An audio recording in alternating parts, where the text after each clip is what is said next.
और देहरादून से बड़ी खबर, धामी कैबिनेट में 5 अहम प्रस्तावों पर मुहर। जहां पर धामी कैबिनेट का ऐतिहासिक फैसला, अल्पसंख्यक संस्थानों के लिए बनेगा नया कानून। उत्तराखंड अल्पसंख्यक शिक्षा प्राधिकरण का गठन होगा। यूसीसी विवाह पंजीकरण विधेयक को भी मंजूरी। तो अल्पसंख्यक संस्थानों के लिए नया कानून बनेगा। किन प्रस्तावों पर मोहर लगे ये आपको बता देते हैं। यूसीसी विवाह पंजीकरण विधेयक को भी मंजूरी। लोकतंत्र सेनानियों के पेंशन के प्रस्ताव को भी मंजूरी। साक्षी सुरक्षा अधिनियम की जगह नई स्कीम होगी। पेयजल निगम की रिपोर्ट को पेश करने का भी प्रस्ताव। यूके अल्पसंख्यक शैक्षणिक व्यवस्था विधेयक को भी मंजूरी दी गई है।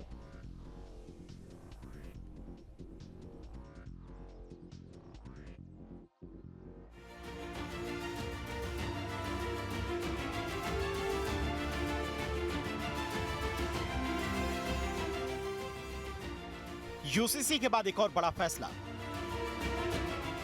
धामी सरकार का मास्टर स्ट्रोक, अल्पसंख्यक संस्थानों के लिए बनेगा नया कानून, खत्म होगा मदरसा बोर्ड। एक ऐसा फैसला जो सीधे सीधे सियासत की जड़ों को हिला देने वाला है। धामी कैबिनेट का ऐतिहासिक फैसला जिसकी गूंज सिर्फ उत्तराखंड तक ही नहीं बल्कि पूरे देश में सुनाई देने वाली है। जी हां, उत्तराखंड में अब अल्पसंख्यक शिक्षा प्राधिकरण का गठन होगा। सरकार ने इस सिलसिले में उत्तराखंड अल्पसंख्यक शैक्षिक संस्थान अधिनियम विधेयक को मंजूरी दे दी है। विधानसभा के अगले सत्र में यह विधेयक पेश किया जाएगा और यकीन मानिए उसके बाद खेल पूरी तरह से बदलने वाला है। उत्तराखंड की तस्वीर अब बदल चुकी है। अब शिक्षा पर किसी समुदाय का विशेषाधिकार नहीं होगा और सबसे बड़ी बात, अब उत्तराखंड बनेगा पारदर्शी शिक्षा व्यवस्था का मॉडल स्टेट। अभी तक अल्पसंख्यक शैक्षिक संस्थान का दर्जा सिर्फ और सिर्फ मुस्लिम समुदाय के लिए था, यानी कि मदरसे उनसे जुड़े संस्थान ही इस सुविधा का लाभ उठा रहे थे। लेकिन धामी सरकार ने इस पूरे खेल को बदल दिया है। अब इस दायरे में सिख, जैन, ईसाई, बौद्ध और पारसी समुदायों को भी शामिल कर लिया गया है। यानी अब ये समुदाय भी अपनी शैक्षिक संस्थान खोल सकेंगे और उन्हें मान्यता दिलाने की प्रक्रिया पूरी तरह से पारदर्शी कानून के तहत होगी। मुस्लिम के अलावा दूसरे धर्म के संस्थानों को मिलेगी मान्यता। सिख, जैन, बौद्ध को मिलेगा अल्पसंख्यक संस्थान का दर्जा। अभी तक मुस्लिम संस्थानों को मिलता था अल्पसंख्यक का दर्जा। मतलब साफ है, इस फैसले ने उत्तराखंड को पूरे देश से अलग कर दिया है। पहले यूसीसी और अब अल्पसंख्यक शैक्षिक संस्थान कानून ने उत्तराखंड को पूरी तरह से अलग कर दिया है। अब आपको बताते हैं इस कानून की विशेषता क्या है। अल्पसंख्यक शिक्षा प्राधिकरण का गठन होगा जो अल्पसंख्यक शैक्षिक संस्थान का दर्जा प्रदान करेगा। संस्थान को अल्पसंख्यक का दर्जा देने के लिए लेनी होगी मान्यता। सभी धार्मिक समुदायों पर लागू होगा नियम। संस्थानों की स्थापना और संचालन में हस्तक्षेप नहीं होगा। शिक्षा की गुणवत्ता और उत्कृष्टता पर रहेगी नजर। मान्यता के लिए शैक्षिक संस्थान रजिस्ट्रेशन जरूरी होगा। सोसाइटी, ट्रस्ट, कंपनी एक्ट के तहत रजिस्ट्रेशन जरूरी होगा। भूमि, बैंक खाते, संपत्तियां संस्थान के नाम पर होनी चाहिए। किसी तरह की गड़बड़ी के बाद रद्द हो सकती है मान्यता। कानून को लेकर सवाल भी उठ रहे हैं। आखिर इस कानून की जरूरत क्या थी? इस कानून के आने के बाद मान्यता प्रक्रिया में आएगी पारदर्शिता, शिक्षा की गुणवत्ता सुधरेगी, राज्य के पास संस्थानों की निगरानी का अधिकार होगा। इस कानून के आने के बाद मदरसा बोर्ड को खत्म कर दिया जाएगा। लंबे समय से आरोप लगता रहा है कि मदरसा बोर्ड सिर्फ एक समुदाय के हित में काम करता है, पारदर्शिता का अभाव है और सियासत के दबाव में फैसले लिए जाते हैं। लेकिन अब नया अधिनियम इस पूरी प्रक्रिया को साफ सुथरा और पारदर्शी बनाएगा। हर अल्पसंख्यक समुदाय को समान अधिकार मिलेगा। किसी एक समुदाय का वर्चस्व नहीं रहेगा। कुल मिलाकर ये कानून धामी सरकार का मास्टर प्लान माना जा रहा है। Team news state. देहरादून से बड़ी खबर, युवाओं को सीएम धामी का तोहफा। सीएम ने मेडिकल ऑफिसर्स को बांटे अपॉइंटमेंट लेटर। सीएम ने युवाओं के उज्जवल भविष्य की कामना की है। तो यहां पर उज्जवल भविष्य की कामना सीएम की ओर से की गई। सीएम ने मेडिकल ऑफिसर्स को अपॉइंटमेंट लेटर बांटे। युवाओं को सीएम धामी का बड़ा तोहफा।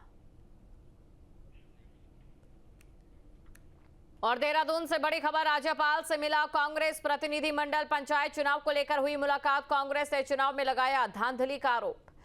पंचायत चुनाव को लेकर मुलाकात हुई है और राज्यपाल से मिला कांग्रेस प्रतिनिधिमंडल। दौराहाट में 2 महिलाएं, दीपा आर्या जी और एक मिसेस लहरी हैं। ये 2 महिलाओं के पतियों को गन पॉइंट पे उठा के ले गए, बल्कि मैं नाम भी ले लेता हूँ। दीपा आर्या जी के पति दीपक आर्या और वंदना लहरी जी के पति संतोष लहरी को अगवा करके गुंडे ले गए, जब दीपा आर्या जी और वंदना लहरी जी रिपोर्ट कराने थाने गई तो थानेदार ने ये कहा कि आप रानीखेत जाके रिपोर्ट कराइए। उन्होंने कहा चुनाव का समय है और बहुत खतरा है, हम यहाँ 0 FIR लिखाना चाहते हैं। और कानून ये कहता है भारत का कि 0 FIR पूरे हिंदुस्तान में कहीं भी लिखाई जा सकती है। और टिहरी में रास्ता नहीं खुलने से लोगों का गुस्सा फूट पड़ा। डोबरा चांठी मदनेगी मोटर मार्ग 5 दिन से बंद है, जिसे अभी तक नहीं खोला जा सका है, जिसको लेकर ग्रामीणों में आक्रोश है। ग्रामीण PWD विभाग पर लापरवाही का आरोप लगा रहे हैं। बता दें कि डोबरा चांठी मदनेगी मोटर मार्ग पर कई जगहों पर जगह जगह मलबा आ गया। वाहनों का आवागमन पूरी तरह से बंद हो गया। बैरबागी में मकान के नीचे दरार पड़ गई और मकान कभी भी टूटकर खाई में गिर सकता है। समस्या है कि ये रोड 5 दिन तक बंद है, आवागमन लोगों का बंद है, पूरी तरह से है। लोग घरों में कैद है, मकानों में पूरी तरह से दरारें आ चुकी है और आने जाने में लोगों को बहुत कठिनाई का सामना करना पड़ रहा है। राशन नहीं ले पा रहे, कुछ नहीं ले पा रहे हैं, सब घरों में कैद है और घरों में कई दीवारों की कई जगह जगह जो है दरारें यहाँ पड़ चुकी है। शासन प्रशासन कोई सुनने को राजी नहीं है। सड़क जो है कम से कम 5-6 दिन से जो है, जब से बारिश हो रही है तब से रोड बंद है और अभी तक जो है रोड खुली नहीं है। मैं इस समय डोबरा चांठी पुल और बैरबागी और मदनेगी मोटर मार्ग पर हूँ और यह सड़क लोक निर्माण विभाग बौराड़ी के अंतर्गत आती है। और आप देख सकते हैं कि मेरे पीछे कितना भारी मलबा सड़क पर आया हुआ है और 5 दिन हो गए हैं, अभी तक ये सड़क नहीं खुल पाई है।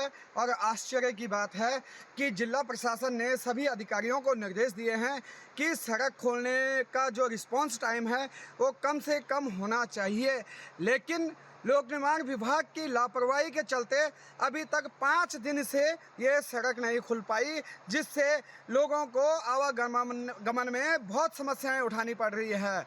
लेकिन बार बार लोक निर्माण विभाग के अधिकारियों को बताया गया, लेकिन अभी तक 5 दिन से ये सड़क नहीं खुली है और लोग जान जोखिम में डालकर इस जगह से आ जा रहे हैं। मैं इस समय डोबरा से लमगांव मोटर मार्ग पर हूं और आप बता दूं कि मेरे पीछे ये मलबा आया हुआ है और सुबह 10 बजे से और अभी 3:30 बजने वाला है, लेकिन अभी तक लोक निर्माण विभाग बौराड़ी के द्वारा इस सड़क को नहीं खोला गया और कई बच्चे यहाँ पे भूखे प्यासे 6 घंटे से अधिक का समय हो गया और सब यहाँ पर भूखे प्यासे इंतजार कर रहे हैं इसकी कब सड़क खुलेगी। लेकिन अधिकारियों को फ़ोन कर दिया है, लेकिन अधिकारी सुनने को तैयार नहीं है, जबकि जिलाधिकारी ने साफ साफ अधिकारियों को निर्देश दिए हैं कि सड़क खोलने का जो रिस्पांस टाइम है वो कम होना चाहिए, लेकिन अभी तक किसी भी अधिकारी ने इस बंद सड़क का संज्ञान नहीं लिया है। 6 घंटे से अधिक का समय हो गया है और डोबरा के पास जो नकोट जगह है, नकोट पर ये सड़क पर मलबा आया है और ये सड़क 6 घंटे से बंद है। फिर भी लोक निर्माण विभाग के जो अधिकारी हैं वो लापरवाह बने हुए हैं और किसी ने अभी तक इस सड़क को खोलने की सुध नहीं ली। Arvind Nautiyal, News State, Tehri Garhwal. जहाँ भक्ति है हर शब्द में, कथाओं में छुपे हैं दिव्य रहस्य और ज्योतिष देता है जीवन को दिशा। धर्म से जुड़ी हर बातों को जानने के लिए हमारे चैनल स्तुति को सब्सक्राइब करें। चैनल पर जाने के लिए इस लिंक पर क्लिक करें।